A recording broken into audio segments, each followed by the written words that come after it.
The main thing they want you to believe is the supernatural is not real. Their main interest is in convincing you that the supernatural is not real. Why has that been so important for 80 years? For you to convince me the supernatural is not real. Why do you care if I think the supernatural is real? And then you have to ask motive. Like, it's not a profit motive. Like, does it make them rich to deny that there's supernatural forces? No. What is that? And I don't know the answer, but the obvious answer is, well, because they sort of know they're working for supernatural forces, actually. But that they take physical form, that they're not just like some ethereal, they're not just shadows floating around, specters, fog, that they're physical. Like, they're as real as the arm of your chair. People are subject to the supernatural, so they do things that are not natural, like kill themselves. That's why we're the only species that kills itself, right? So when you kill yourself, whether slowly or all at once, you're being acted on by forces outside of you, spiritual forces, obviously.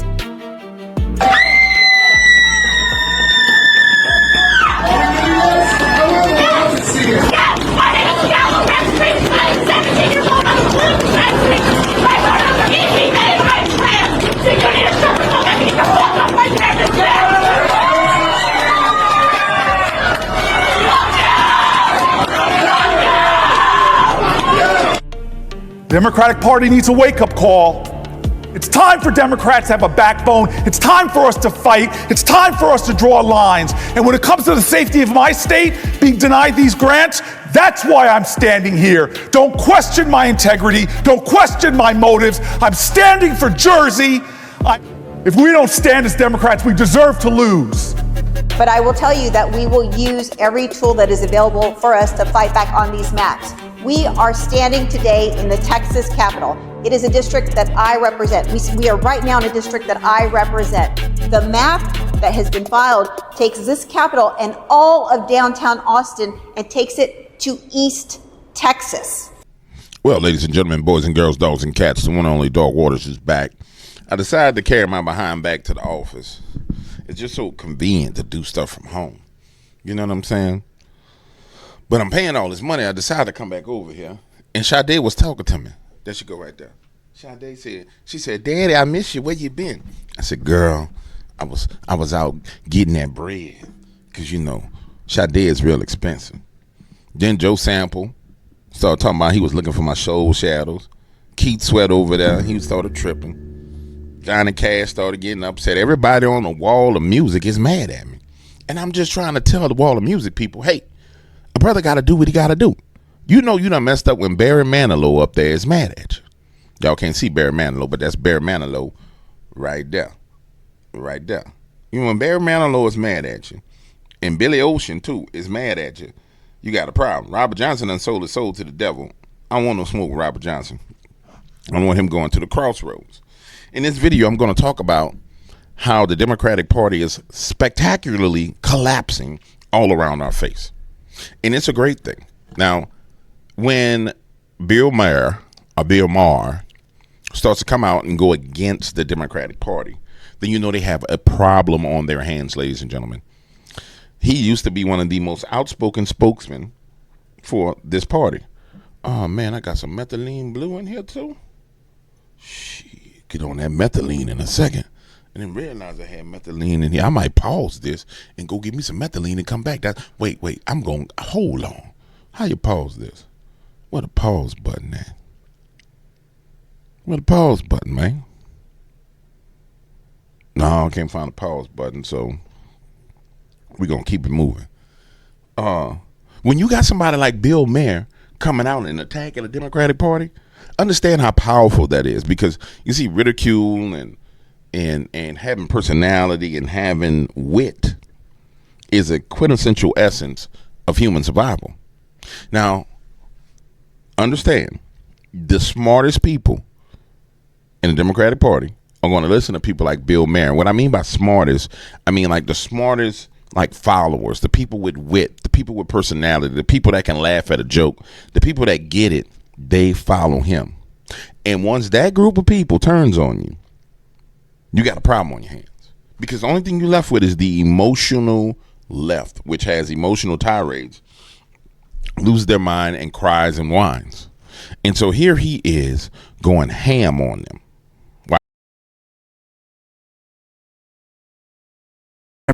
the world is a complicated place, and it's not just about oppressor and oppressed. They have a thought in their head that white people did some very bad things, and white people did some very bad things.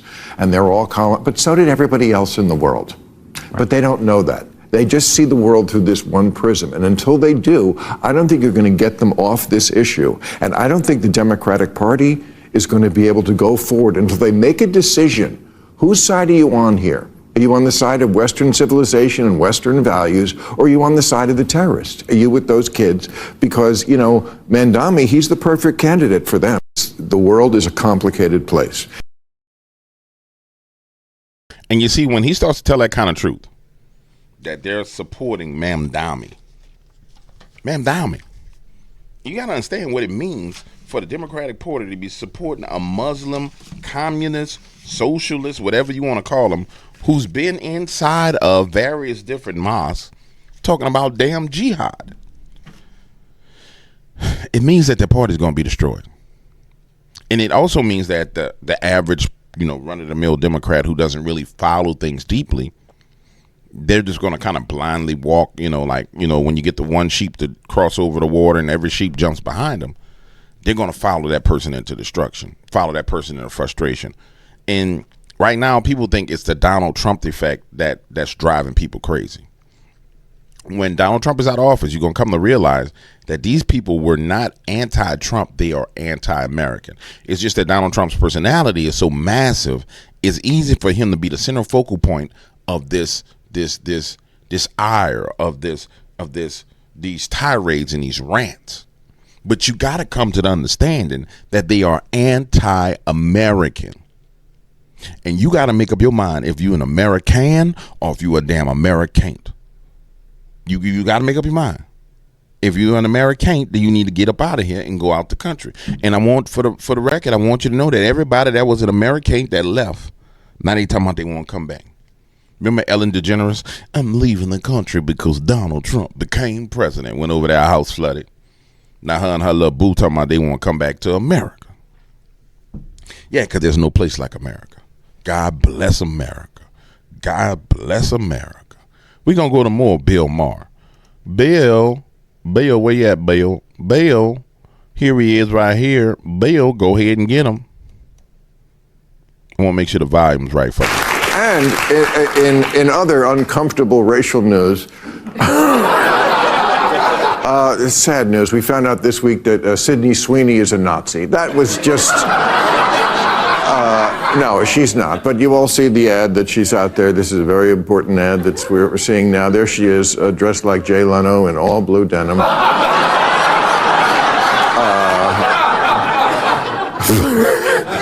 And she talks about the fact that she has blue eyes, and then she says, I have great genes, because she's wearing jeans. But according to the woke people, this means that she's a white supremacist. It also doesn't help that her bra size is 36 KKK.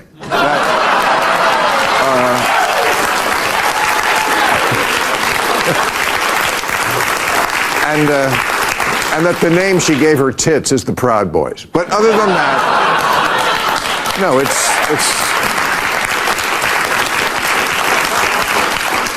I will say this, they should have been aware when they wrote this ad that this is what some people were going to think. I don't think they did it on purpose, but I also think it's pretty funny that all the online social justice girls are like, it's racist. There's no such thing as good genes. Right, and then you go on Tinder and swipe left on every bald guy.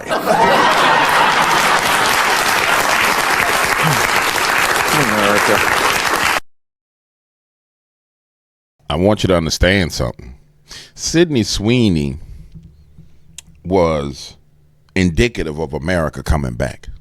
You gotta understand, America's back, baby. Yeah. Bill Maher, Maher, Bill Maher. Maher. Yeah, M-A-H-R. Bill Maher going off like this is a sign that America's back. Culturally, America's back. And somebody will be DW, culturally, America shouldn't have the white women. Culturally, America did have big-breasted white women in every commercial. And when I think back to when big-breasted white women was in every commercial, it was a different America than it is today. I'd rather go back to big-breasted white women, commercial America. Yeah. Cities was safe. You could go outside. You want the World Economic Forum one trying to feed everybody fake meat. You could actually go to McDonald's and get some real food. In fact, people hung out in McDonald's. Yeah. As a teenager, we hung out in McDonald's. Matter of fact, let me try and find some of the footage of the 90s. Why it won't let me pause? Hold on, man. This is crazy. All I want to do is pause the recording. 1990s America. One of the few things I found. This is not my side of America, but this is not the type of high school I went to, but it was still consistent. You're going to see people walking around, playing around, talking to each other, hugged up with their booze, camcorders, people making long-term decisions based on temporary problems, people dancing in the hallway, wilding out. That's what America was. You don't see no people. You see any purple hair? You see any nose rings? You see anything? No, you ain't gonna see it. You wanna know why? Because it wasn't existent. It was non-existent. Hold on. I'm gonna show you some more. And you gotta realize everything about the 90s was designed for you to be social. So you had to go to Blockbuster to get a movie. You couldn't sit in your house, lay on the sofa, and not be bothered with people and hit a button and be like, oh, I'm just going to watch something on Netflix. No, you had to get up, get out, and get something. Don't let the days of your life pass by. You need to get up, get out, and get something. You can't spend all your time trying to get high. Yeah, you had to go do something. And so it led you out into public where you interacted with people while you went to get your VHS movies. Yeah.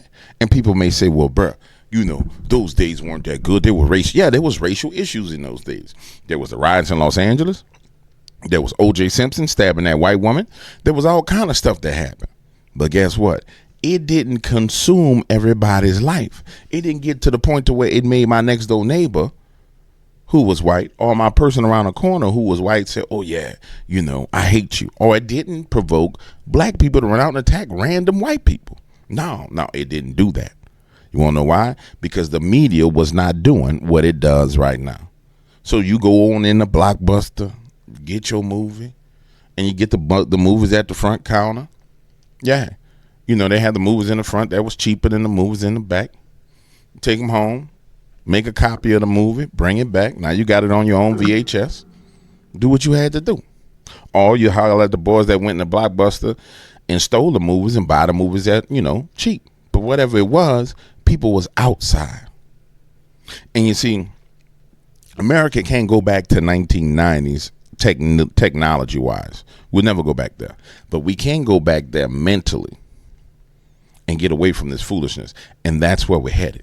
We're headed there mentally, where people going to be looking beautiful again, behaving beautiful again, believing beautiful again.